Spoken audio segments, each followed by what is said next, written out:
Hi, Mark Kohler here. Excited to spend a few minutes with you and the Renatus community. Man, I'm so honored and excited to be a part of the community. I think many of you don't even know what an amazing thing you may have found. The Renatus education is second to none, and I've been so grateful to be a part of the project and known Bob Snyder for years. And I think many of you, the more you learn, the more you're going to love what you found. Now, I'm excited to spend a few minutes here with you to talk about business credit and where you're headed with your business. Now, a little background in a nutshell is I'm, of course, one of the Renatus instructors. I'm a CPA and attorney, and I help clients all around the country every day establish their business and structure it properly for tax savings and future growth.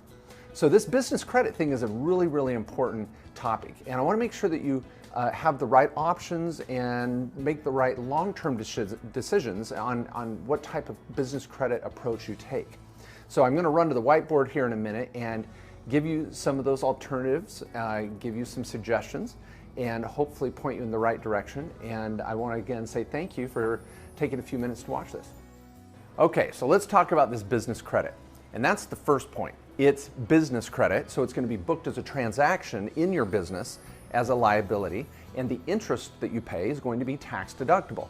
So we want to make sure we structure it properly, and I'm going to go through 3 different options of how you can book the business credit, because when you go to do your tax return at the end of the year, you're going to need to let your accountant know, I have a business credit line and this is what I'm using it for and where it's been moved around and this, that, and another. So let's keep that in mind, business credit. Now, your first option is to use a current company that you already have. Now, for some of you, this could be a great fit. You've got a business that's been established for several years maybe, so it's got a little bit of history. Getting this credit line on there would be fantastic. It would be building that corporate credit type of concept. So that's wonderful. It's going to already have a current EIN, an electronic identification number. You're going to want to use that on your application for the business credit because this is the company you're using. It's already got a time frame. It's already been around, so that's good. It's got some history. And the other thing to keep in mind is that I want you to apply with your current company that's an S corporation or your operational entity. We're typically not going to apply for this credit line in an LLC that's going to buy a rental property. We'd want to get this credit line in an operational business. That's the theory. It's a business credit line. It's not a property loan. That's a different scenario, right? So as you've watched some of my online videos, some of you already, we want to split your life into operations and holdings. This business credit line is going to be on the operations side, which is typically going to be an S Corp 99% of the time. Another chapter in my book. So that's your first option. So number 1 is going with a current company you already own, and that's going to be the borrower, and that's what you're going to put on the application and the EIN. It's great. It's cool. That's great option 1. Now your second option is to start a new company. Now, if you start a new company, you're going to get a new EIN. And typically, I'm going to recommend this is probably going to be an S corporation. It depends, and we're going to talk about your options to set up this new company here a little bit later, but typically it's going to again be a S corporation for your operations. And what's nice here is that you're going to be, just like in your current company, you're going to be able to run multiple operations in this corporation. I mean, it could be internet business, consulting and services, commissions, and then doing some real estate.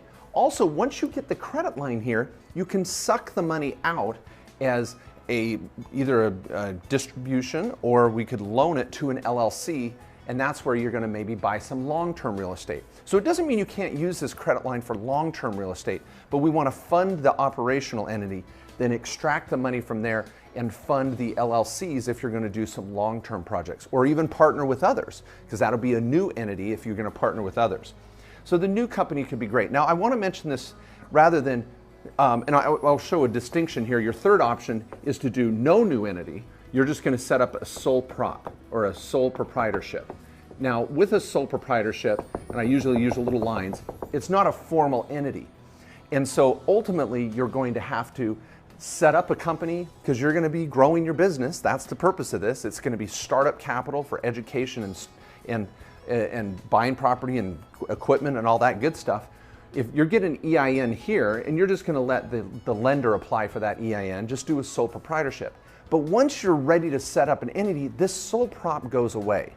And so why I was going to provide a distinction here is if you set up a new company, you're going to be establishing that company name, that EIN, that business credit, so that you can build this moving forward. So if some of you know that you're going to have that long-term perspective and goal here, you might as well just set up the new company. It's going to be more efficient than setting up a sole proprietorship where you just get a basic EIN and then this will ultimately be dissolved, because sole proprietorship is not going to be your long-term entity that you're going to ultimately own property or do business in. This is just kind of a short-term fix. Now the good thing about option 3 is it's cheap and easy. It's not going to cost you anything to just get the sole proprietorship going. So for some of you on a tight budget, option 3 might be better. Option 2, you're going to spend a little money to get this set up, but it'll be done and you'll have that long-term structure ready to go. And then for those of you that already have a current company, wonderful. Let's use it and let's clean it up. Some of you may need to do maybe a prior year tax return or do some books, and we have a little cleanup service too. But I want to talk about some of your options here for a moment on the cost to set up one of these entities and to clean up one of these, and what some options are so you can go out and price these and maybe even use our service if you need it. So we'll come to that in just a moment. All right, so now let's talk about some of your options for setting up a new company or even cleaning up one of your old ones.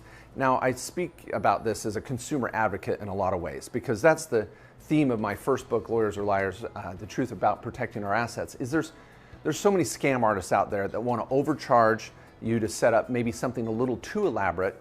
And also there's those online internet services to set up entities where you really don't know what you got and if all the pieces and parts are there.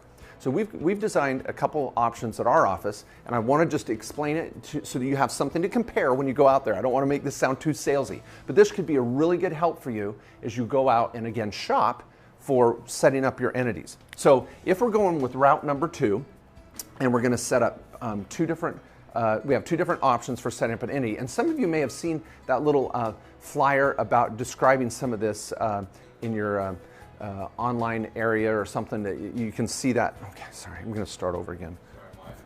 No, you're good, you're good. Okay, all right, finish it up. You're good, keep doing it. Okay, so now let's talk about your options for setting up an entity.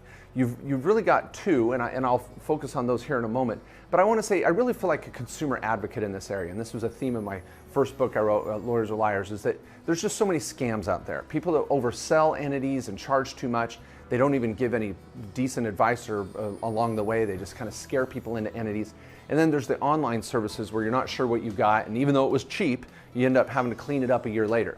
So I want to give some options, and I don't want this to be too salesy, but really is kind of again, a consumer advocacy role. I want to tell you what you should expect out there and some general prices that we charge. And you can use us if you want, and I think it'll give you some more ammo to find the best decision and best option for you.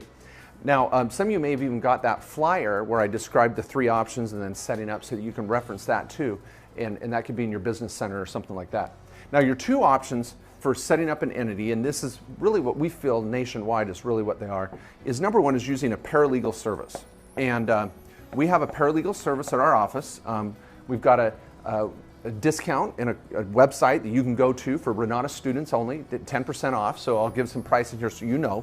But this paralegal service is awesome. You're going to get your articles and your bylaws and your operating agreement.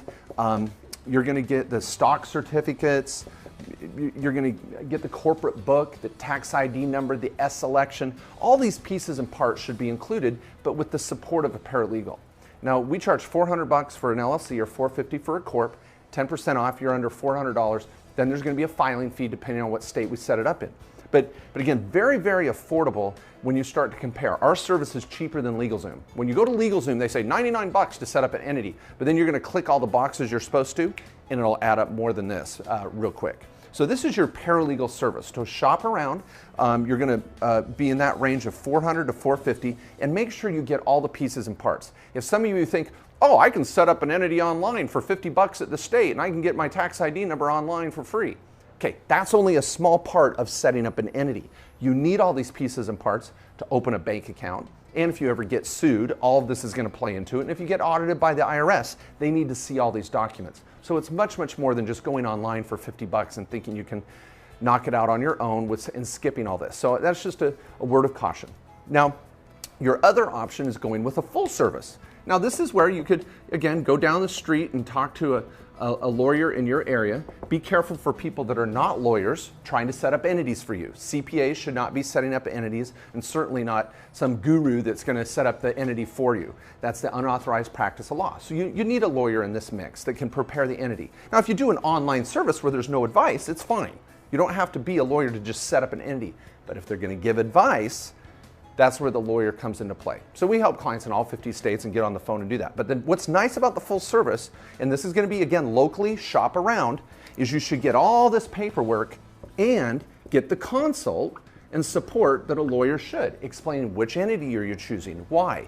If you go to meet with your local attorney and you say, hey, I'm thinking of doing real estate and I'm doing some other projects, I'm getting business credit, and you're teaching them more than they're teaching you, you got the wrong guy or gal, right? So make sure you get that full service support that you're going to be paying for. Now, we charge $800 for a full service entity, and we include all the attorney support, maybe an hour or 2 hours over the phone, multiple times if needed, regarding the setup. So many clients have found that very, very affordable and supportive. And again, 10% off of that for Renatus students, you're looking like it's $720. So pretty good deal. So as you get out there, look around for this. Now, for those of you that already have an entity, and maybe you haven't taken care of it, and you know what I'm talking about, you've got a pile in the drawer, and maybe you set up it online and you never got these kind of guts to the entity, get it cleaned up.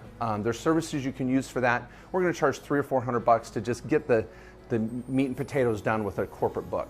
And that's going to help give you the asset protection of the entity and audit protection that you need. So these are your options. So when you're going to sign on for business credit, make sure that you've got the right entity, that your entity's cleaned up, and then if you're not going to choose an entity, go sole proprietorship route. That's wonderful. It's cheap and easy. Just know that you'll ultimately graduate over anyway, and that EIN and that business credit will go away on that EIN. So hopefully this is helpful, and I just want to say a few more words, but thank you so much for listening.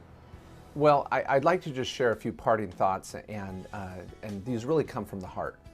I want to challenge all of you to not be too impatient and to stay the course and not give up. I went to school 11 years to become a tax lawyer, and then it took me 4 or 5 more years to just figure it out.